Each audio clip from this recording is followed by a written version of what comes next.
Shama akkam jirtu daawwattoota keenya jaalatamoo fi kabajamoo kun walabummaa News Network qophii marii qeerrooti. Keessummaa qabadhee dhufee jira. Keessummaa keenya wajjiniin wal bartu. Yeroo yerootti haala biyyi keenya keessa jirtu irratti xiyyeeffannee keessummoota jajjaboo affeerree maal biyyi sun garamitti akka deemaa jirtuu fi uummanni Oromoo irratti maaltu akka gahuudhaa deemu irratti xiyyeeffanneeti kan mari'annu. Baga nagaan dhuftanii obbo Abbayyaa. Hedduu galatoomi walaboo baay'ee galatoomii carraa laattee miidiyaa kee kanarratti naafeeruu keetii fi guddaa si galatoomfadhaa warra si wajjin hojjetanis tiimii keessa hundumaa galatooma. Ayyee galatarraa hafaadha. Egaa akkuma beekamu haala yeroo irratti mari'annaa ijoon marii keenyaa haalli biyyi Itoophiyaa kun keessa jirtu akkamitti ilaaluu dandeenya isa jedhu irratti dubbannaa jechuudha. Mee kana biyyi kun akkamitti akka jirtu yookaan immoo maal keessa akka isheen jirtu maal jechuu dandeenya? Akka keessanitti akkamitti ilaalaa jirtu? Gaarii gaa akkuma nama tokko nama waa'ee saba isaatii quuqamu tokko immoo akkuma waa'een Oromoo fi Oromummaa yaaddessuu fi yaachisu tokkotti si'a maraa kan fuula duratti natti mul'atu Oromoo fi Oromiyaan biyyattii Itoophiyaa jedhamtu keessatti haala maalii keessa jira isa jedhudha jechuudha. Si'a tokko namoonni baay'een bifa adda addaatiin ilaaluu danda'u. Waa'ee biyya Itoophiyaa jedhamtu kanaa hedduu yeroo isaan itti rakkatantu jira attam taatii hin baddii hin kuftii akkas taatii laataa hin diigamtee jedhanii yaaddoo jechuudha. Garuu nuti roorroo biyyattiin Oromoo irratti geessifteef Oromiyaa irratti geessisaa jirtu maal fakkaata isa jedhudha. Kanarratti yoonse gabaabisii deebisuu barbaade Oromiyaa fi Oromoon har'a rakkina jabaa rakkina impaayirri sun irraan gahu keessa jabaa guddaa keessa jira jechuudha.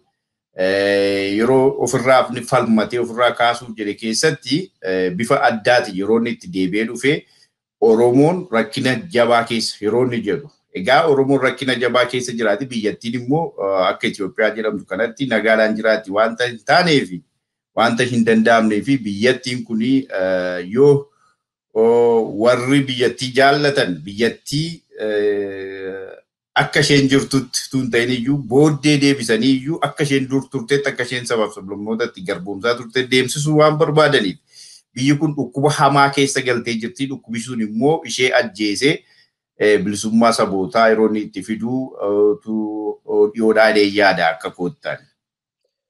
Baay'ee galatooma. Warri amma gaaffii keessa nama kaastan kanarratti mee biyyi kun dhukkubsattee rakkoo hamaa keessa jirti. Dhukkuba qoricha argachuu dandeessi? Qorichi isheen ittiin argattee Itoophiyaan fayyuu dandeessu jiru jettee yaaddusi?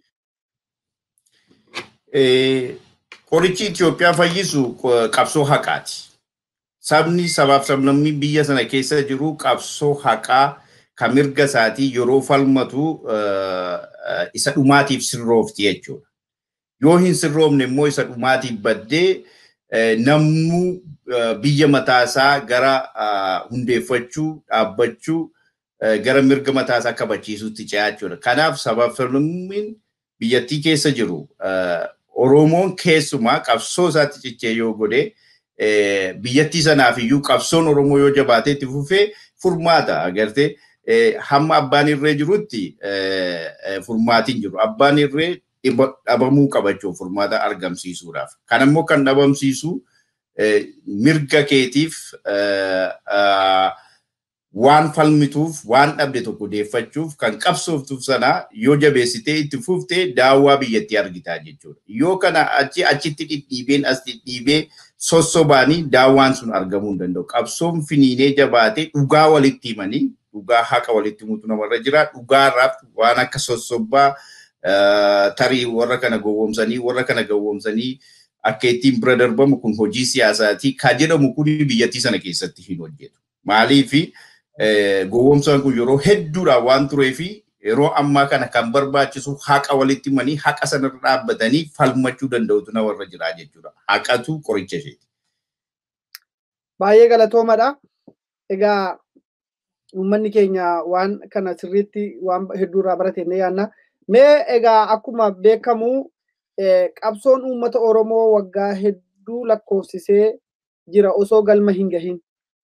Maaliif kan jedhu irratti otoo yaada keessan nuu laattanii baay'ee gaariidha. Galatoome qabsoon Oromoo dhugaa akkuma ati jette umurii dheeraa qaba. Bu'aa gurguddaas buuseera. Qabsoo namichi hin beekamne tokko qabsaan hin beekamne tokko gammoojjii Oromiyaa keessatti lafee isaa cabsee dhiiga isaa dhongalaasee kan maqaan isaallee hin beekamne kan maqaan isheellee hin beekamne qabsooftuun tokko gammoojjii Oromiyaa tokko keessatti gootee bu'aa gurguddaa buusee dhaloota har'aa uumee jira. Qabsoon kun bu'aa buuseera. Bu'aa dhugaadhumatti lakkaa'amuu danda'u buuseera. Haa ta'u malee akka barbaadametti yeroo barbaadametti lafa galii isaatii sana immoo ga'eeraan gaaffiidha jechuudha. Har'as sababii lafa galii barbaachisuuf sana hin geenyeef qabsoon Oromoo kun itti fufee jira. Malee waggoota baratti guddachaa dhufe jechuudha. Dabalaa dhufe jechuudha. Yoo rakkina isaa maaliif akkas ta'e maaliif lafa akeekameef sana akka barbaadametti hin geenye kan jedhu sababii adda addaa tarreessuun hin danda'ama. Ammoo garuu irra guddaansaa qabsaa Oromoon akkamittiin qabsoo isaa geggeessaa ture. Oromoonis hammamtu irratti hirmaachaa turenis gaaffii kaasa. Akkaataatti Oromoon taa'umsi isaa kunis diinaa wajjin wal makee wal keessa jiraachuun isaa kunis innis waan baay'ee kaasaa jechuudha. Kan hundumaa yoo dhiibnee garuu Oromoon guyyaa tokkoyyuu qabsoo isaarraa hin dhaabanne. Qabsoo barbaade yeroo barbaadeetti hin gahin malee yeroo tokkoof qabsoo irraa hin dhaabbanne jechuudha. Gara jalqaboota keessa akkuma seenaan qabsoo kanaa nutti mutti Oromoon qabsoo isaa kana bifa adda addaatiin gochaa ture, bifa harca'eenii, bifa qindoomina hin qabneen gochaa ture malee qabsoo itti fufee tura. Sunillee bu'aa buuseera jechuudha. Qabsoo qindoome uume jechuudha sun. Qabsoon bifa harca'een jalqabame, golee adda addaatti jalqabame, deebi'ee qabsoo qindaa'aa uume, qabsoo bifa qabu, qabsoo organizationii qabu, qabsoo dhaaba qabu, qabsoo hooggana qabu tolchee jechuudha. Sanarra deemsa keessa qabsoon bu'aa bahii hedduu waan qabduu fi akkitti Oromoon qabsaa'us immoo haala rakkisaa keessatti waan ta'eef lafa akka barbaadametti hin deemu, deemaas hin jiru, deemaas hin turre agartee qabsoon matu ture malee akka silaa barbaadamutti deemaan jiru diina isaatu hedduudha. Fira hin qabu qabsoon kun fira hin qabu, firri isaa Oromoo qofa. Oromoon immoo isa kana sirriitti hubateeraayi jennee yeroo laallu innis gaaffii kaasa. Akka qabsoon isaa kuniyyuu fira hin qabne sirriitti hubatee waliif obseera, walitti cicheera, wal dhaggeeffateera. Waan barbaadu sirriitti sararee lafa kaa'ee an kanaaf hin qabsoo godha jedhee deemeera inni jedhus immoo rakkina akka inni galma hin geenye keessa hamma ammaatti galma hin geenye keessaa tokko ta'uu mala. Maaliif utuma deemu utuma qabsoo finiinsuu utuma haalaan jabaatee qabsoo isaa geessaa jiru keessumaa inni dhiyeenya kanaa fakkeenyummaa guddaadha. Qabsoon kun humna jabaa tokko uumee humna wal dhaga'u humna immoo waa hojjechuu danda'u diina sodaachisu diina kuffisuu danda'u humna qeerroof qarree jedhamu uume jechuudha qabsoon kun. Humna akkasii kana uumee dhufee qabsoon kuni sababii Oromoon waan barbaadu sirriitti sararee jala kaawwatee kanaan hin deema jedhee namni irra jireessi waan mataa keessaa hin qabneef qabsoon kana utuma deemu waan hundumtuu karaatti fakkaatee jajallatee qabsoon kun ammas gufatee jechuudha. Waan qabsoo gufachiisan wanta utuma qabsoo godhanii karaan hundumtuu karaa namatti fakkaatu tokkotu ture jechuudha. Karaa hundumtuu karaa yeroo itti fakkaatee asiinis hin ta'a achiinis hin ta'a waan jedhamuu fi humni Oromoo kun yeroodhaa gara yerootti hin hiramaa, irraa hir'ataa, humna diinaatti dhaqee dabalama. Maaliif qabsoo Oromoodhaaf inni bu'aa buusa jedhee dhaqaa garuu hin ta'u boris akkasii. Kun maal agarsiisaa? Oromoon sirriitti irratti haasa'ee mari'atee ani kana hin barbaada. Tokkoffaa irratti kana dursuu qaba. Lammaffaa irratti kanatu dhufuu qaba. Sadaffaa irratti kanatu dhufuu qaba jedhee akka gaariitti lafa waan hin kaawwannes hin fakkaata. Yoo lafa kaawwateera ta'es immoo sammuu uummata kana keessa akka sirriitti waan seene waan tan fakkaanneef jajallachuudhaan kan ka'e qabsoon karaarraa jajallachuudhaan kan ka'e yeroo dheeraa fudhateera lubbuu hedduunis itti wareegameera. Haa ta'u iyyuu maleessaa egaa qabsoon kun immoo deemaanuma jira konkolaataan isaa dhaabatee hin beeku gaafa rabbi jedhe garuu diina isa keessaas hinjifatee isa of keessaa jiru diinas hinjifatee isa alarraatti dhufus hinjifatee gaafa rabbi jedhe hinuma bakka ga'a.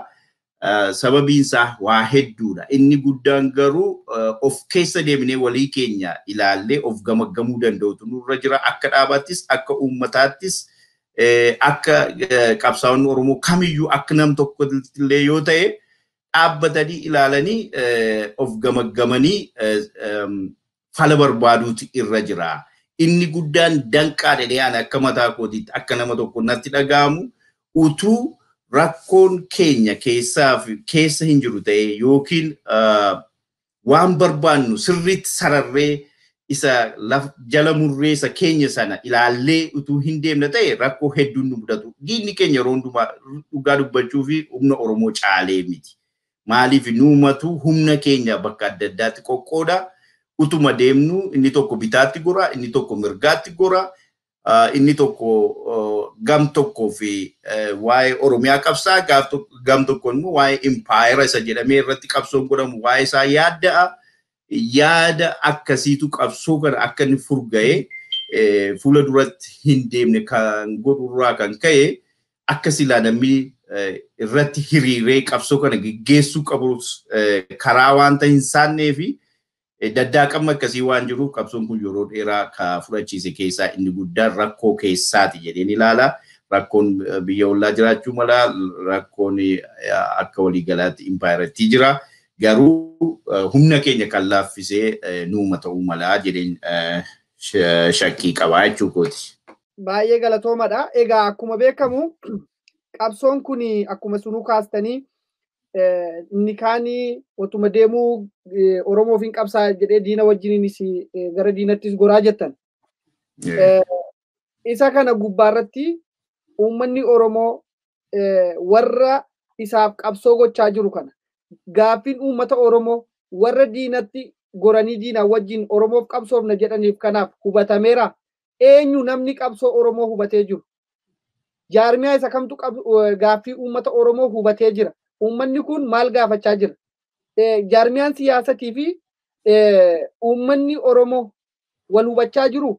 Gaaffiin uummata Oromoo jaarmiyaan siyaasaa Oromoo kanadha kan jedhu kan uummata isaa dhaggeeffatee deemaa jiru isa kamidha? Warri kaanoo yaada uummataarraa maaf adda bahanii deemu? Uummannoo maaliif warra isarraa adda bahe kana maaf ati kan koomiti jechuun ni dadhabe? Hedduu galatoomi kun gaaffii baay'ee gaariidha. Gaarumatti isa kana gaaffii kana sirriitti namni hundumtuu xiinxalee ilaaluu danda'u turre jira. Irra guddaa uummati keenya rakkina irratti hin argu akka uummataatti jechuudha. Maaliif uummata waan ta'eef uummati barsiifamuu qabaa. Waan hin hubanne hubachiifamuu qabaa. Qabsaa'onni kana irratti hojjechuutu irra jira. Kana bara 1991 yeroo mootummaan ce'umsaa hundeeffame kana barumsa guddaadha jedheen ilaala. Maaliif uummanni kun hedduu wal qubayyuu hin qabu ture waan qabsoosaayyuu quba hin qabu ture jechuudha. Yeroo gabaabduu keessatti garuu addi bilisummaa Oromoo uummata isaa dabballoota adda leenjisee bobbaasuudhaanii uummata kanaa yeroo gabaabduu keessatti akka uummanni kun qabsoosaa ofitti fudhatu akka inni qabsoosaa cina dhaabbatu akka inni obbaru akka inni waa'ee afaan isaatii waa'ee seenaa isaatii waa'ee aadaa isaatii waa'ee biyya isaatii Oromiyaa immoo impaayera Itoophiyaa keessatti maal akka isheen fakkaatu akkamittiin akka gorboomfame yeroo gabaabduu keessatti barsiifamee uummati kun fudhate jechuudha. Silumayyuu keessa jira aktiveetiidhuma godhame jechuudha. Uummatuma kana keessaa dammaqsan. Amma yeroo sanatti hojii gaarii ture jechuudha. Waggaa tokkoo fi wanti baatii xiqqoon tokko sun jechuudha. Isa asigaa humni yeroo barsiisi yeroo sana kenname qeerroo kana oomishuu keessatti qooda qaba jechuudha. Hojiin isaa as hojjetames akkuma jirutti ta'ee sammuu uummataa keessa inni bara sana lixee jechuudha.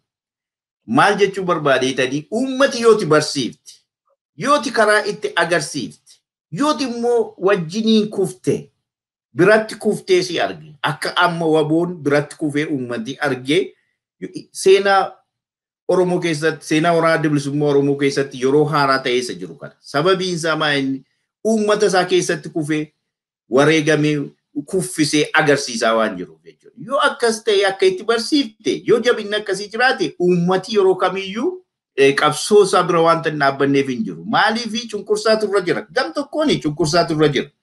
Beekamaadha jechuudha. Maaliif akka qabsoo godhu? Gam tokkoof immoo nama isa gorsuu, dhaaba isa abdachiisutu cina jira jechuudha. Kun yeroo bira jiru uummati luuca'ee akkuma boo'ii bishaan keessa bu'ee deemuuti jechuudha. Boo'ii sana tolchuun garuu dirqama qabsaa'otaati jechuudha. Organizaashiniiti jechuudha. Isa kanatu karaa uummataa rakkoon hin jiru jedhee kan ijaaru karaa uummati hin komatamu hamma danda'e hojjetaa jira. Uummata keessa kan irratti hojjetee akka uummata keessatti namni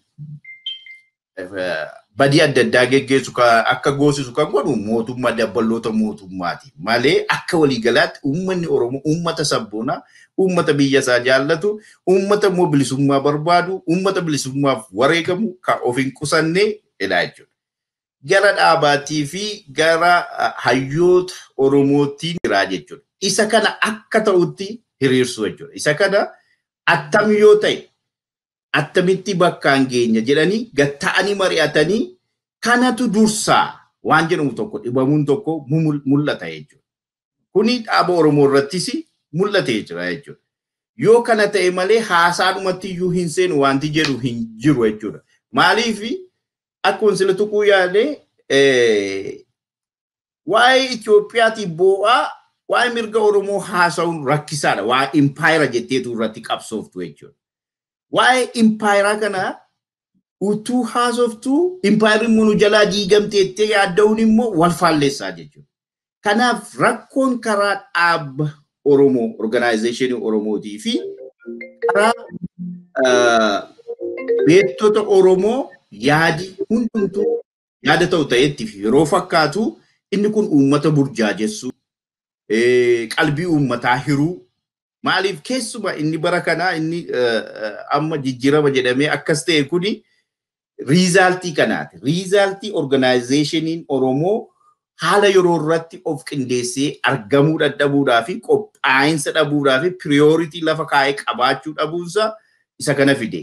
Kana irratti immoo beektonni warri uummata Oromoo kana dura deeman immoo yaada adda addaa kaasuun xiqqoo uummata xiqqoo yoo ta'in guddaasaa uummati akka qalbiin isaa hiramu yaadi isaa hiramee kunis karaa ta'innaa lakki karaan kun karaa salphaadha yoo asirra damnee achi geenya yoo asirra deemne waan akkas akkasii uummata Oromootti bulchee jiru. Kanaaf wanta Oromoon barbaadu kanatti sirriitti qindoomina uumee kan geessaa jira jennee afaan guunnee dubbannu nu rakkisa jiru. Kana keessatti bu'aan hojjetame keessuma karaa bilisummaa Oromoo wanti hojjetame waan gurguddaadha jechuudha. Qobaa isaa immoo kana hin danda'u jechuudha. Dhaaba adda addaatu jira waan ta'eef wal hubannaa horachuu danda'utu irra ture. Dhaabboleen Oromoo kun wal hubannaa horatanii wal dhaga'uu danda'utu irra ture.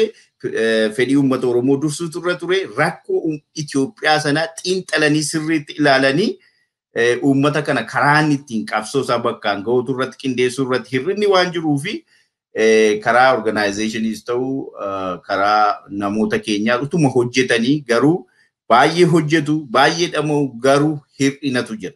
Waan guutamuu qabutu jira. Waan sana guuttachuutti immoo wal dhaggeeffachuu danda'utu namarra jira. Walii obsuu danda'utu inni kun hir'ina agarsiiseetu akka silaa uummati akka barbaadamutti akka miliyoonaan qabsoo kana bira hin hiriirre kan godhu organizationidhaa fi namoota hayyoota dhabanii akka dhuunfaattis ta'u akka gareetti deemanii inni kun contributionii guddaa godhaniiru. Inni kun fooyya'uu qaba. Inni kun yeroo inni fooyya'uu qabu immoo amma inni kun fooyya'ee Oromoon ammaan booddee kana barbaada. Eegi kana argatee booddee isa kanaaf immoo taa'eerum tokko lafa kaa'uu danda'utu irra jira kan jedhuun yaada qaba. Baay'ee galatoomaadha. Egaa yaada bal'aa yaada gaarii nuu kaastanii meegaa amma akkuma haasofne wanni rakkoon akka jirutti jaarmiyoota bira jira malee hawaasa bira hin jiru. Hawaasni gara mirga isaa beekaa, dirqama isaa beekaa, warra isaaf qabsaa'u waliin kufee ka'aa kan jedhudha. Hedduu galatoomaa. Mee asumarraan gaaffiin itti aanu qabsoo hidhannoo yookaan immoo qabsoo woboon geggeeffamaa jiru. Sadarkaa maalirra jira jennee yaadnaam akka yaada keessanitti woboo turtanisinis egaa kana keessatti kan durii kunii fi kan ammaa kun sadarkaa maalirra jira sadarkaa akkamii irratti tilmaamuu kaastanii turtani sila kanaafas hin gaafadha. Hedduu galatoomi dhugaa dubbachuu fi yeroo kamittiyyuu waboodhuma ture jabaa waraana disipiliinii mataa isaa qabu, waraana safuu uummataatiin soso'u, waraana yoom socho'uu akka qabu beekuu fi yoom akka socho'uu hin qabne beekuu, kan uummata isaa jaallatuu fi kan uummata isaatiif dabarsee of kennuudha. Uummanni Oromoo kan akka gaariitti beeka. Kana ganda Oromoo hundumaatu hima. Ganda Oromoo keessaa ka hin wareegamin hin jiru. Qabsoo kana irratti kan gumaacha hin godhin hin jiru jechuudha. Kanaaf waboon umurii isaa guutuu eenyuun caalaa jechuudha. Qabsaa'ota eenyuun caalaa warra gatii baasanidha. Har'a immoo uummata isaanii keessa waan jiraataniif, uummata isaanii keessatti qabsaa'aa waan jiraniif, gaara lafa isaanii keessatti qabsaa'aa waan jiraniif dabalee ammoo kuffisanii diina Oromoo kuffisanii akka uummatitti agarsiisaa waan jiraniif sadarkaansaa sadarkaa yeroo kamirra caalaayyuu ayinaadhaanis baay'inaanis dabalee yeroo inni jirutu mul'ata. Kun dhugaa lafa jirudha. Kan uummanni Oromoo beekuudha jechuudha. As fagoo teenyee ilaallee haasa'uu caalaa otoo hin taane uummanni naannoo sana uummanni achi walii wajjin jiraatan akka gaariitti kana isa quba qabuudha. Kana immoo kan argamsiisee hoogganni isaa itti siqnaan isa keessa jiraate isa wajjin guyyaa guyyaatti dirqama fudhatee yeroo socho'u haamilee argate waraanni. Haamilee waan argateef sochii isaa daran dabalee uummata isaa keessa waan jiraatuu fi konfidensii itti dhaga'ama. Lafa isaa keessa waan jiraatuu fi lafa koo irratti wareegama yoo wareegame iyyuu lafa koo kanarratti wareegama kan jedhu waan ofitti baatee deemuu fi sadarkaa takkaayyuu ta'ee hin beekne irra jira. Kanaaf galata guddaa qabu. Hooggannoonni waraana kanaa galata guddaa qabu. Warri karaa hundumaan leenjii ga'aa kennanii fi waraana kana jajjabeessanii sadarkaa kanarra akka godhe kan godhani galata guddaa qabu. Achumaanis immoo uummanni Oromoo ka ofitti qabatee waraana kanaa wajjin rakkoo diinni irraan ga'u sababii waraana kun isin keessa jiraata ka jedhuuni sababii adda addaa waraanni kun irraan ga'u sababii waraana kanaatii fi diinni irraan ga'u kana hundumaa danda'ee waraana kana ofitti qabatee waan danda'uun cina dhaabbatee jajjabeessaa waan jiruuf waraanni kun yeroo kamirra caalaa dabalee jabaatee jira. Garuu ammas har'as taanaan ga'aa miti. Sababiinsaa qabsaa'onni jiru. Qabsaa'ota kana immoo waan danda'an waan xinnoodhaan bira dhaabbachuu danda'utu namarra jira. Isa kana hir'ina qabaa keessumaa uummanni biyya alaa keessa jiraannu kuni utuu inni kun dabalee jabaatee tinnisi waboof godhamu akka gaariitti godhamee waan dirqamee akka Oromootti namuu ba'ate waan baay'ee mini waan xiqqoo ishee ba'e har'a sadarkaa kamirra ga'uu danda'a. Sadarkaa guddaa sadarkaa biyyattii sana diina Oromoo dhabamsiisuu irra darbee sadarkaa naannoo sanaaf iyyuu abdachiisa humna ta'e ta'ee dhaabbachuu danda'a. Kanaaf dandeettii isaa qaba.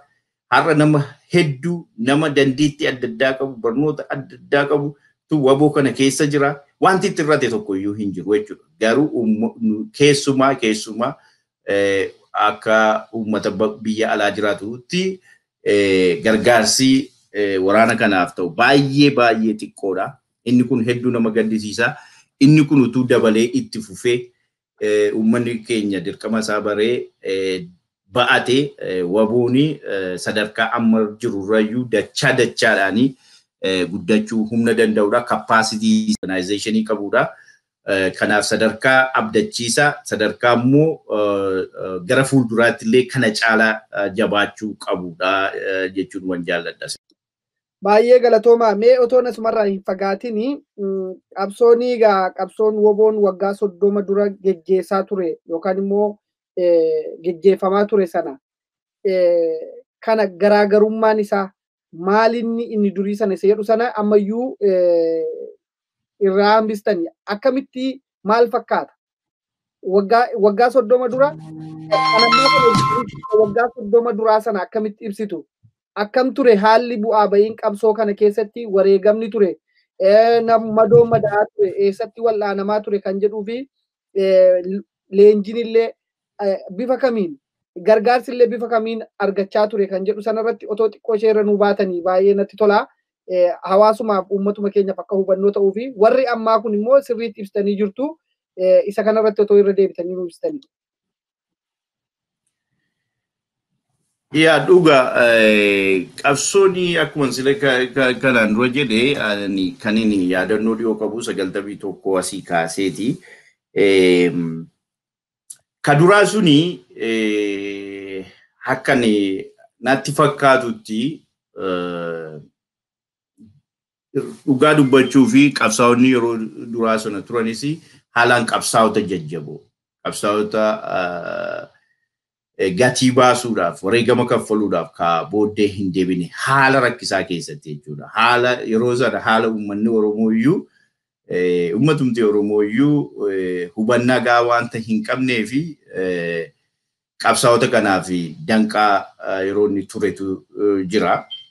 Haala sana keessatti iyyuu abdii kutannaa tokko malee qabsaa'onni durii suni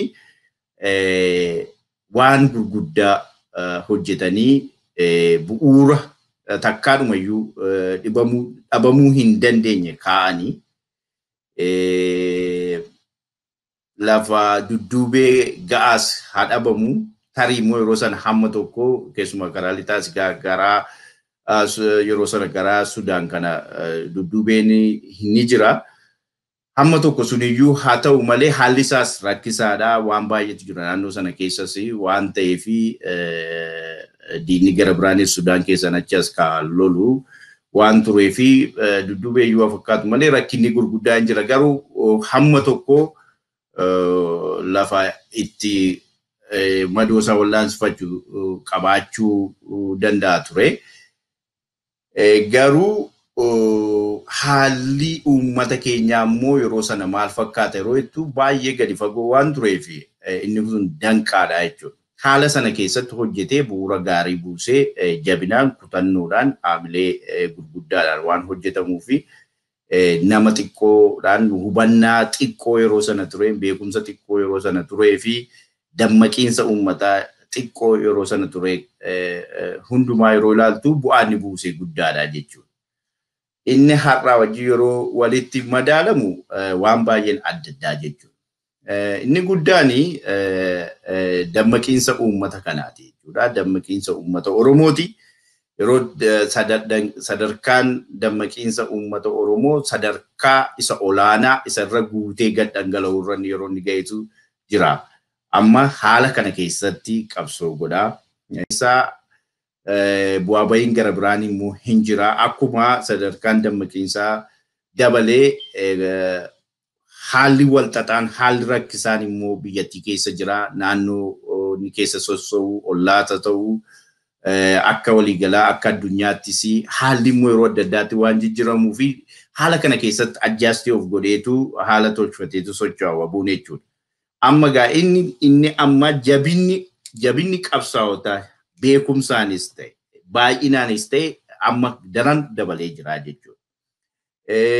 Garuu haalli rakkisaan immoo har'a waboon utuu loluuti kan inni leenjifatu. Utuu loluu gam tokkoon lolaa gam tokkoon leenjisaa. Utuu loluuti kan inni madoosa wal'aanu as kaayidee baatee deema. Yoo baay'atee sabboontota Oromoo biraa kaayee achitti wal'aana. Kan hundumaa utuu loluu, utuu ari'uu, utuu kuffisuu, of leenjisaa, of qaraa, madoosaa wal'aanaa gochuun immoo jabina addaa gaafata. Jabina addaa takka really yoo amma utuma qoratameeyyuu riphee loonaan akkasii kun biyya sadarkaanuma addunyaatti iyyuu waan addaa ta'uu mala. Akkitti waboon qabsoo kana geggeessee waggaa keessumaa inni waggaa lamaan kana keessatti gootummaadhaan waboon gochaa jiru. Kun yoo Oromootti abdii hin horu yoo ta'e wanti Oromootti abdii horu waan jiru natti hin fakkaatu. Wanti waboon amma gochaa jiru jechuudha. Haala dudduubee tokko hin qabne keessatti ofitti hirkatee holqa mataasaa qotatee gaara abbaasaa keessatti holqa qotatee holqa sana keessatti of tajaajilaa ofirraa ittisaa deemee immoo lolaa baay'achaa barsiisaa dabalaa deemaa jira jechuudha. Haala akkasii keessatti yeroo ilaaltu rakkinni Oromoo biraa waan hafe hin fakkaatu. Rakkinni durii sun bifa jijjiirratee amma immoo rakkina gara biraa ta'e jechuudha. Haala kana keessatti jabina qabsaa'otaa Oromoo hundumaa argita jechuudha. Jabina haamilee qabsaa'otaa, jabina qabsaa'otaatu rakkina kanarraa aanamee ittiin sossoomamaa jira malee yeroo wal bira qabamee ilaalamu waan baay'eedhaan wal fakkaataa, waan baay'eedhaan immoo wal gataa. Abdachiisaa jabaa haala complicated ta'e sophisticated akkaataa itti amma politikaan biyyattii deemu iyyuu ka biyya lafaas deemu kana keessatti jabina akkasii kutannoo akkasiitiin namni dargaggeettiin tokko akkuma nama kamiiyyuu barumsa isaas baratee akkuma ta'etti baratee biyya alaattis bahee waan barbaade jiraachuu utuu danda'u garuu humna barateetu har'a daggala keessa deemaa jira. Humna Oromoo isa barateetu Oromoo bilisoomsuuf wareegamaa jira. Kanaaf inni amma abdachi isa yeroo kam abdachiisaa jedhee yaada. Baay'ee galatoomaa. Egaa akkuma beekamu amma gaaffii itti aanu mee mootummaa shiftaan kuni hubannoon inni hawaasa Oromoo kutaa 11 woboo irratti geggeessaa jiru. Uummanni Oromoo kutaan 11 akka hubannoo wal fakkaataa qabu. Yeroo mootummaan kuni irra gaaffichi kun yoo xiqqoo ishee waan mootummaa shiftaan kuni waraana bilisummaa Oromoo irratti waan inni raawwachaa jiru kana hawaasni Oromoo yookaan immoo uummanni Oromoo kutaa 11 kuni yaada waraana bilisummaa Oromoo yaada wal fakkaataa qabu yoo qabaatan tumsa akkamii gochaafii jiru yoo hin gooneef immoo yoo hubannoo hin qabaanne immoo akkamittiin hubachuu danda'u kan jedhuu fi keessumaayyuu mootummaan amma maatii qabsaa'ota Oromoo irratti gochaa suukanneessaa raawwachaa jiru kun maaliif barbaachisa jettanii yaaddu? Kanaan duras tureera kan jedhu irratti yaada keessan nuu kennaa. Tole hedduu galatoomii gaaffii gaariidha. Kunis hedduu gaaffii yerooti. Ilaa siluma isaa uummanni Oromoo utuu hubannaan isaa wal fakkaateera ta'e rakkoo mana ga'uyyuu nu mudatu. Yeroo adda addaatti uummanni keenya hubannaa harca'aa qaba. Irraa jalaa qaba jechuudha. Karaa tokko yoo ta'e karaa tokko gadi bu'aa jechuudha. Walirratti ilaalu, walirratti dhaggeeffachuu tokkotu jira. Kuni hir'ina hubannaati jechuudha. Hir'inni hubannaa kun immoo akkamittiin dhalatee kan jedhus immoo yaadutu namarra jira jechuudha. Maaliif kan jedhus jechuudha. Yeroo kana jennu tokkoffaa irratti kan namatti dhufuu qabu diinni Oromoo maal hojjetaa isa jedhudha.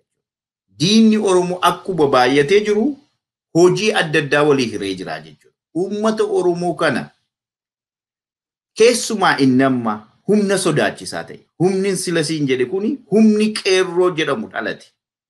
Humni 91 as humna guddachaa dhufe as ba'e amma waggaa lamaan darbanitti guddachaa dhufe humna guddaa humna dafee wal dhaga'u. Humna immoo akka tokkotti illee yaadu sagalee tokkoon wal dhageessisu. Waa'ee Oromiyaa fi Oromoo irrattis ilaalcha wal fakkaataa kan qabu, kan afaan tokko haasa'u, kan qubeen isaallee wal fakkaatu. Humna kanatu sodaa guddaa itti ta'e jechuudha. Warra Oromoo kana akka diinaatti ilaalanitti jechuudha.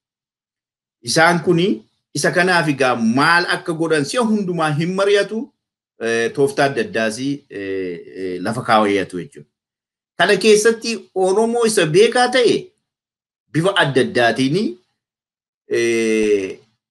gam tokkorra qabuutu jira. Isa uummata keenya iyyuudhis innumti beekaa ta'e iyyuu innumti hedduu baratee iyyuu uummata Oromoo kana dura deemaa ture iyyuu bifa adda addaatiin yeroo inni karaa adda addaarra qabametu jira jechuudha. Inni kun maaliif hojjetama? Waa'ee namoota qabsaa'ota dulloomanii yookiin umuriidhaan achi sokkaniitiif tun ta'ini humna qeerroo kana dhabamsiisuu fi tokkummaan Oromoo kun diigamuu danda'utu irra jira. Sagalee wal dhagee kana akka inni waliin dhageenye godhanii sagalee Oromoo kana adda adda kaa'uu fi Oromoo kana bifa adda addaan qoqqoodu isa kaan ofitti qabu.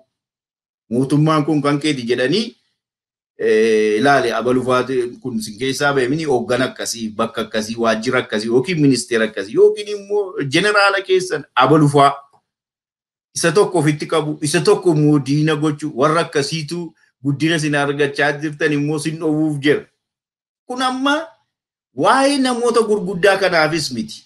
Waa'ee humna qeerroo fi qarree jedhame humna jabaa kana dhabamsiisuuti dubbiinsa. Agartee kaleessa yeroo wanti xiqqoon tokko naannoo Finfinneetti kaatu Oromiyaa golee Oromiyaa hundumaa keessaa ka'ee dubbata ture namni jechuudha. Inni kun sodaa guddaatti fide jechuudha. Keessumaa Habashootaatti jechuudha. Ilmaan nafxanyootaatti inni kun sodaa guddaa fide jechuudha. Amma immoo carraa kanaanii hamma danda'ametti isa danda'ame waan barbaadanii ofitti qabu wanta inni barbaadu jechuudha. Wanta inni jaallatu nama kana inuma qoratanii amalattamii qabaa jedhanii waan qoratanii fi wanta inni barbaadu kennanii fi akka inni afaan faajii dubbatu godhu jechuudha. Kanaaf wal hubannaan uummata keenya kan inni harca'uu fi tokko warra silaa nutu barsiisa jedhan irraa gaditti madda. Inni akka hubannaan uummata keenya akka hin guddanne kan godhu jechuudha. Keessumaa kan nama gaddisiisu warra biyya alaatii galaniillee akka malee haasa'antu jira jechuudha. Isaan kun hedduu nama gaddisiisu. Warra biyya keessatti jiraatee qabsaa'ee waan barbaade yoo ta'e caalaa kan hedduu nama gaddisiisu warra biyya alaatii galanii uummata kana qoqqooduu irratti qooda kennaa jiranidha jechuudha. Kanaaf uummanni keenya akka inni qoqqoodamu akka hubannaansaa waliin qixxaanne waa'ee waboo irratti waraanni bilisummaa Oromoo maali? Maaliif qabsoo godha? Fedhii eesusuuf qabsoo godha. Eenyuun bilisa baasuuf qabsoo godha. Qabsoonni godhu immoo qabsoo attamii ture. Maal fakkaata? Arras qabsoo attamii gochaa jira. Kan jedhu kanas uummanni keenyas sirriitti hubannaa guutuu qaba jedhee hin amanu. Amma tokkoyyuu habeeku akkuma sila jedhee golee hundumaa keessaa ganda hundumaa keessaa waraana kana keessatti namni wareegameera miidhameera yookiin keessatti hirmaateera. Amma tokkoyyuu quba haa qabaatu malee sila barnoota walirraa hin cinne hubatee waa'ee waraana isaatii sirriitti waan xiinxalee hin beekneef qaawwaan tokko hin jirte jechuudha. Achiinis qaawwaa sana duukaa bu'anii hir'una jirtuunis warri diina keenyaa immoo akka hubannaan uummata keenyaa sadarkaa tokkorra hin dhumne. Yoo sadarkaa tokkorra dhufe akkan silasiin jedhee galaana. Galaanni kun akka isaan haree hin bannee fi sadarkaa uummata keenya hubannaansaa akka inni adda adda ta'u. Interestii adda addaatiin tooftaa adda addaatiin sharafu jechuudha. Si hundumaa sharafu. Kana keessatti Oromoonis utuu beekus utuu hin beeknes immoo gumaacha godhutu jira. Hojii diina keenyaati. Garuu hir'inni qabsaa'otaas karaa dhaabaas uummata kana barsiisuun itti fufanii itti cichuudhaan hinuma jira. Walii obsuu Oromoon walii obsuu danda'utu irra jiraata. Maaliif akkuma sila tuqee wal malee tasuma fira hin qabnu. Fira qabaachuu hin dandeenyu. Kana immoo haaluma qubsuma keenyaa fi waan Rabbi nutti kennee kana nu tolche kana walirratti abdii kutachuun nurra hin jiru. Ammoo waleegaasituu hin ta'in hamta durumatti tarkaanfachaa isa booddeetti hafes immoo harkisuu danda'utu nurra jira. Sababiidhuma diina keenyaatii fi sadarkaan hubannaa uummata keenyaa irraa jala ta'aa jechuun jaalladha. Baay'ee galatoomaa gaaffii isatti aanu kana inni irraanfatan natti fakkaata.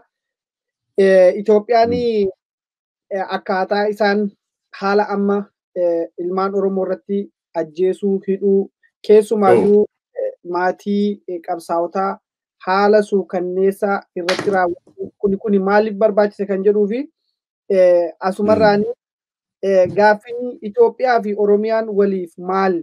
Oromoon Itoophiyaa keessatti nagaa argatee jiraachuu ni danda'a jettanii ni yaaddu? Walitti qabaatiin nu deebisa. Tole hedduu galatoomii walabummaa hedduu galatoomii ilaala qabsaa'ota yeroo maatii qabsaa'otaa rakkisuun kun duris tureera. Maaliif ilma kee takkas godhee yookiin ilma kee iddoo akkasii jiraa jedhanii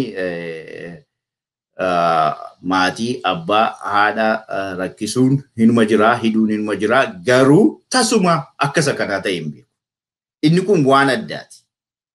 Inni amma ta'aa jiru waan addaati jechuudha.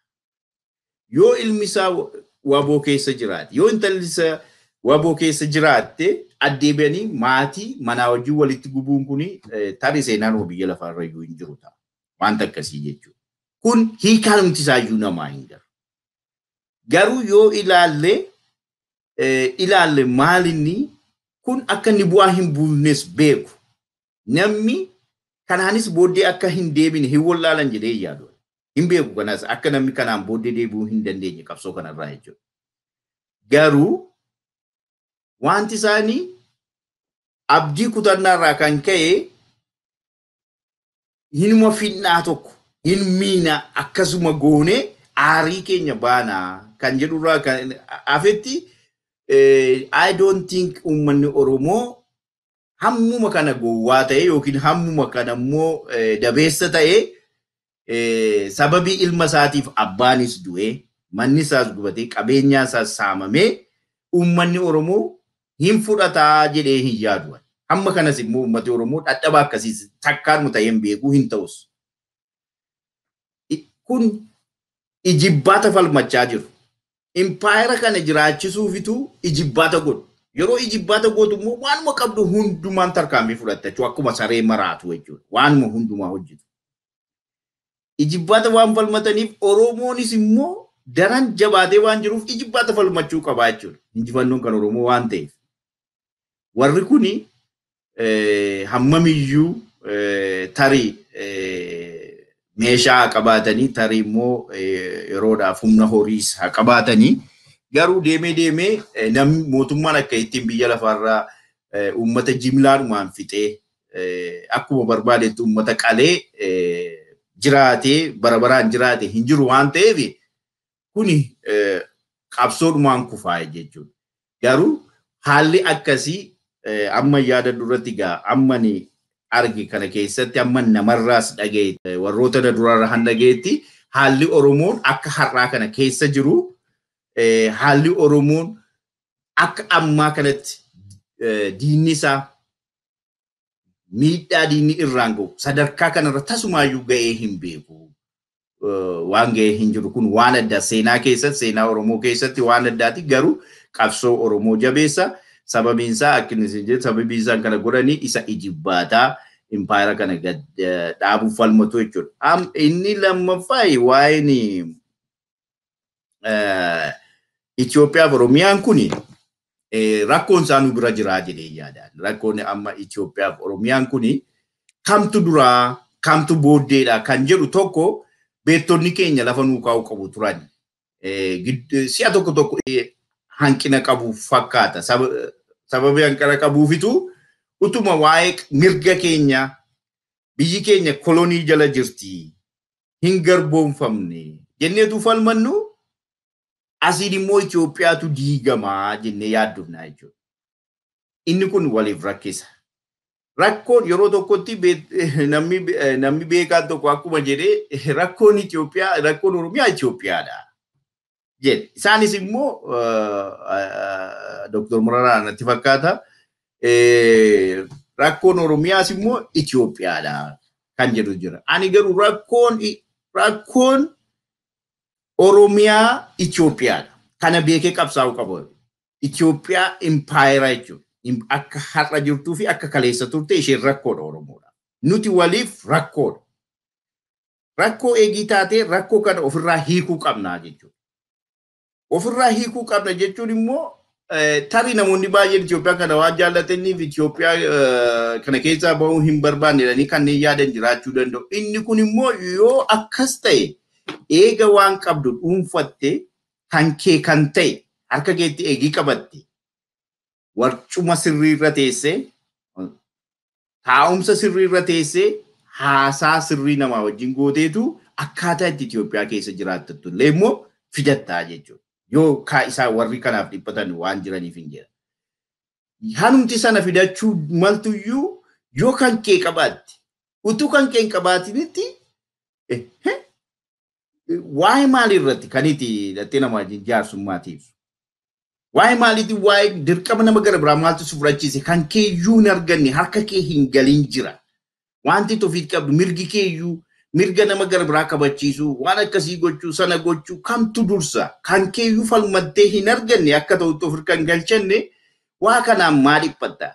Nuti Itoophiyaan nuuf rakkoodha. Kanaaf yeroo hundumaa qabsoon kan irratti godhamaa ture Itoophiyaan jirtu kun rakkoodha Oromoodhaafis Oromiyaadhaaf rakkoodha. Itoophiyaa bor dhuftu immoo warcuma sirriirra teessee yoo haasofte malee hin beeknu ishee borii maal akka isheen taate. Itoophiyaan irra jirtuuf kaleessa turte garuu ukkuba Oromoo fi ukkuba miidhaadha, koloniidha, hidhaadha, ajjechaadha, mana irratti gubuudha. Kana waan ta'eef Itoophiyaa kanaan agarra. Yeroo Itoophiyaa laallu maaltu fuula keenya dura dhufa? Ajjechaa saba Oromoo, beektota Oromoo duraa jalqabee haga ammaatti qabeenya Oromoo barbadaa'u isa kanaan argina. Kanaaf Oromoo Itoophiyaa akka jedhan isaan amma jedhan kun nuuf rakkinaa jedhanii ilaalan. Baay'ee galatoomadha.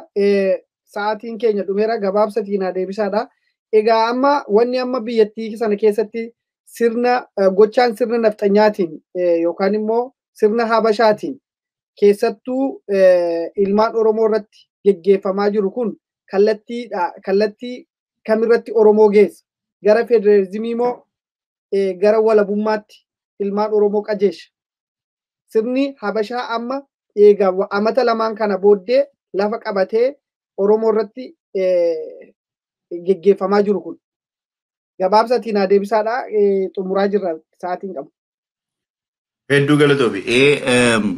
Yoo maniif ilaalu haala amma keessa jirru haalli sirna nafxanyaa Oromoof fuuldura qabanii Oromoonumatu barbaade actually Oromoonuma barbaade Oromoo kaa'uuf hin jedhu kaachi keessa hojjetu yookiin immoo hoogganasaa kan ta'e barbaade sirna nafxanyaa kana kan inni baatee deemu sabboonummaa Oromoo diina jedhee waan lafa kaa'ee turee fi isa kana balleessuudha jechuudha. Sabboonummaa kana balleesseeni Itoophiyaa ishee durii sana deebisa waan jedhee yaaduu fi Oromoo kan inni itti geessaa garbummaatti geessaa jira. Oromoon kana karaatti hin hambisu ta'e har'a jechuudha. Har'a jabaatee qabsaa'ee kana dura gufuu kaa'ee kana karaatti hin hambisu ta'e Oromoon bifa tokkoonis bifa lamaanis bifa adda addaatiinis gara garbummaatti of qopheessutu irra jira jechuudha. Yoo hin qabsaa'u ta'e jechuudha.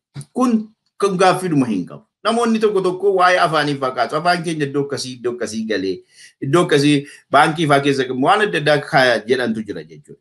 Kun tasuma ittiin ka Oromiyaa diiguudhaaf waan xixiqqoo waan feekii godhanii kunoo kanatti argame jedhanii waan hin fakkaanne waan Oromoon iyyuu kanaaf iyyuu hin qabsoofne waan qabsaa'e lafaa qaba Oromoon waan qulqulluu sana jalaa dhossuudhaa fi waan xixinnoo itti kennanii gowwoomsanii akkuma horiyyoo soogidda jala qaban waan xixinnoo godhanii boollatti oofanii akka kanatti Oromoo garbummaatti oofuudhaaf yaadu warri nafxanyootaa kuni tarii garuu Oromoon immoo lafa isaanitti yaadan kana hin jiru sadarkaan hubannaa uummata keenyaa sanarra darbeera jedheenuman abdaddaa garuu isaan kan isaan yaadanii impaayera ishee amma jirtu caalaayyuu ishee dur turte ishee kan warra nugusootaa sanaa gad deebisuu waan ta'eef afaan isaanii waan isaan haasa'aniif kana jennatu hin ta'ini yaada isaanii akeeka isaanii akkaataa isaanii itti deemantu kan nu jechisiisa jechuudha. Waan isaan lafa kaa'aa deeman waan afaaniin duwwaa haasa'aniif miti. Ka afaan Oromoo kun tasumaayyuu fudhatama akka hin qabne yookiin immoo waa'imti Oromoof Oromiyaa kaasuun iyyuu doofummaa akka inni fakkaatu gaaffii booddeetti fi gaaffii yeroo ammaa kana wajjin iyyuu deemu miti teekinooloojiin deemu. Burjaajii akkasii uumanii akka Oromoon kun haaraa ta'e immoo deebi'ee akka inni owollaalu. Kun baay'ee ulfaataadha kana gochuun. Isaan garuu kana yaadaa jiru. Uummanni Oromoo kana dura dhaabbatee falmachuu akkuma amma falmachaa jiru. Isa kana caalaa wal batee falmachuudhaanitu itti aggaamamee jiru irraa of baraaruu danda'a yaada. Baay'ee galatoomaadha. Gaaffii xumuraati. Egaa Koloneel Abiy Ahmad gara fuulduraatti ilmaan Oromoo cabsuudhaaf maalirratti xiyyeeffatee hojjeta? Kan jedhu irratti mee haala inni ittiin sabboonummaa caccabsuu jettanii kaastanii jirtu jechuudha. Kana keessatti uummanni Oromoo dhiibbaa kaleessa godhee wayyaanee Maqaleetti galcheerraan kan ka'e dhiibbaan amma amata lamaa as yommuu kan immoo waggaa lamaa as uummata Oromoo irra jiru kun bifa kamiin Oromoon qeerroon bilisummaa Oromoo amma fakkeenyaaf waan callise fakkaata.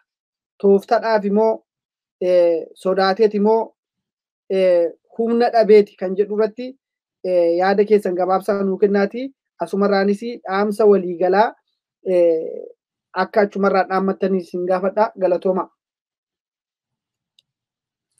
Tole hedduu galatoomi dhugaadhumatti koloneeliin kun himeera waan hojjetu waan baay'ee isaa hin dubbata beektaa hin dubbataan sirriitti hubannaa laata namni keenya sirriitti hubannaa inni of gaafachuu ofuma keenya of gaafachuu qabna malee namichi kun waan godhu hin dubbata. Sabboonummaan kun sabboonummaan Oromoo impaayera diiguuf waan ka'eefi sabboonummaan kun diinaa jedhee ilaaleera. Sabboonummaa Oromootii jedhee dubbateera kana jechuudha fuulaa fuulatti. Godina kutaa adda addaa dhaqee waan adda addaa jedheera. Yoo akkas ta'e akkas ta'a kutaan kun isa kana rukuta inni kun immoo isa kana rukuta yoon akka godhe jedhee gandaan Oromoo walitti naqu kan hundumaa afaan isaatiin isa dubbate immoo hojiitti hiikeera. Kanaaf uummanni Oromoo namicha kanarraa waan eegu tokko iyyuu hin qabu. Diinarraa wanti ta'eddu hojiima diinaati. Hojiima diinaa waan ta'eef ofirraa deebisuuf qabsooma gochuutu sirra jira. Waan namicha kana diinaa ani ofii gootii diina ittiin jedha. Diina waan ta'eef diina sanayyuu kabiraa ka Oromoon itti wareegamee caccabsee dhiiga isaatti dhangalaasee lafee isaa caccabsee ofirraa biyyatti ishee galchee wayyaanii ofirraa kaasee humna guddaa kana hatuudhaanii fakkeessuudhaan sobuudhaanii dhufee qabatee mootummaatti ol ba'ee inni kun egaa dogoggora nama hedduus of keessaa qabaachuu mala karaa kanaan mootummaatti isa ba'ee si callisee kanumaan iyyuu quufee hin dhiibnee jechuudha. Maal inni humna durii humna guddaadhaan immoo humni nafxanyootaa kun humna wayyaanee kacaaluudha. Humna meeshaa tarii hin qabaatin iyyuu malee humna baay'inaanis beekumsaanis waan adda addaa qabeenyaadhaanis qubsuma lafaatiinis Oromiyaa keessa tamsa'uudhaanis humna wayyaanee ol kan ta'e humna nafxanyaa irra ejjetamee ture lafaa horee foonitti horee dhaabee humna haaraa Oromootti bobbaasee jechuudha. Humna haaraa Oromootti bobbaasee jiru kuni humna salphaa miti jechuudha. Maaliif baay'een isaanii biyya Oromiyaa magaalaa Oromiyaa keessa qabatanii waan jiraniifi ita kan humna jabaa wajjin wallaansoo gochaa jira. Oromoon humna wajjin wallaansoo godhutu humna isa durii sana caalaa jabaadha. Kanaaf hedduu hin mul'atu wanti qeerroof qarrees gochaa jiran. Ammoo garuu xiqqoo kan laaffate kan inni fakkaatuu fi waan masila kakaafneef jechuudha. Faayidaa xixiqqoodhaan waan xixiqqoodhaan burjaajii adda addaa uumuudhaanitu hojii kooteedhanii 24 hours irratti hojjetu. Dabballoonni isaanii kana irratti hojjetu jechuudha. Innumti isaan balleessuudhaaf karoorfatanii qeerroof qarreedha jechuudha. Humna sana kan Oromoo bilisa baasuudhaanii waan yaadanii fi impaara kanas kan diigu humna kana waan jedhan humna kana irratti hojii isaanii isa jalqabaa godhanii irratti hojjechaa jiru irratti hojjechaa turanis kanaafi yaadi Oromoo olii gad hihiramuun tun humni diinaa itti baay'atee waan jirus hin agarsiisa. Karaa tokko immoo yeroo kennuun tokkos uummata keenya keessatti hin mul'ata. Garmalee yeroo kennuun tokkos meeqaamee hin dhaggeeffanna. Akkas ta'innaa laata. Waanuma mataa keenya gammachiisu ofitti himna si'a baay'ee wanta namichichi jedhee hojjetu tun ta'in waan ofii keenya yaadnu tarii kana gochuunsaa immoo kana gochuuf jedhaa laata. Akka itti dhufaa jennee of gammachiisu of gowwoomsuun tokkos jira. Isa kan of sossobuu wayii tokkos jira jechuudha. Lallaafinni karaa dhaabaa karaa organization akkuma sila siin jedhe innis jira. Kanaafitu qeerroon kun akkasa yeroo duraa sanaa sochiinsaa kun bareedee namatti mul'achaa hin jiru. Garuu har'a qeerroo kan bareechu immoo isa keessa jira. Inni immoo waraana bilisummaa Oromoo waboodha jechuudha. Har'a waan hojjetu qeerroon akka yeroo sanaa osoo hin ta'in bifa qindoomina qabu ni waboo wajjin yoo aanjeffate qajeelfama waboo irraa fudhate wal gargaaree keessaa alatti magaalaadhaa baadiyyaatti waboo dhaggeeffachuudhaan yoo hojii isaa hojjete har'as abdii guddaatu jira. Yeroo dhiyoo keessatti jechuudha. Kanatti deebi'utu irra jira. Gara qalbii tokko gurra tokko waa dhaga'uutu irra jira. Waa dhibba meeqa dhagaanii hojjechuun hin danda'amu. Waboo wajjin haala qabsoo isaatii aanjeffachuutu irra jira. Oromootti kan hin dhaabbadhus waboo isa keessa jiru dhaggeeffachuu. Isaa wajjin haala wal qindeessee walii wajjin mari'atee hojjechuu.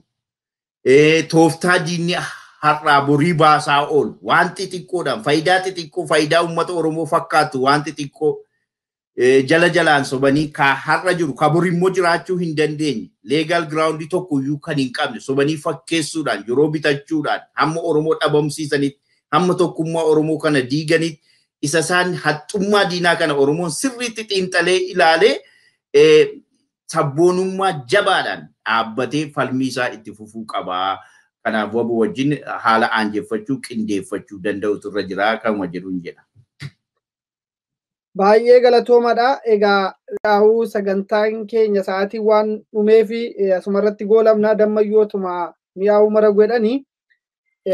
Egaa baay'ee horaa bulaa deebanaadha. Daawwattoota keenya jaallatamoo kabajamoo kan amma daawwachaa turtan walabummaa News Networkidha.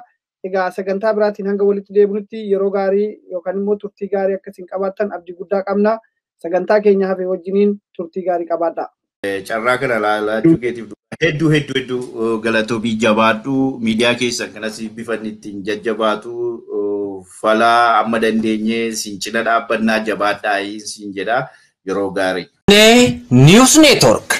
Finfinnee News Network. Finfinnee News Networkiin aadaa afaan aartii fi seenaa Oromoo dagaagsa sagalee uummataa ta'uun qabsoo Oromoo daran finiinsuuf miidiyaalee Oromoo karaa adda addaan qabsoo sabichaa utubaa jiran kanneen akka sagalee bilisummaa Oromoo Gadaa Miidiyaa Neetwoork Kaayyoo Maltiimiidiyaa Se'ifan Belbaal Egeree News Network Oromiyaa News Network Voice of Independent Oromiyaa Walabummaa News Networkii fi miidiyaa dhaddacha Oromoo gaaddisa tokko jalatti gurmeessuun hojii eegaluufi Finfinneen Nuura Oromiyaati. Finfinnee News Networkiin argaa fi dhageettii uummataa ta'uun bilisummaa fi walabummaa Oromoof Oromiyaaf hojjeta. Miidiyaa uummataa Finfinnee News Network deeggaruun sagalee uummataa ta'uun dirqama seenaa habaanu Finfinnee News Network.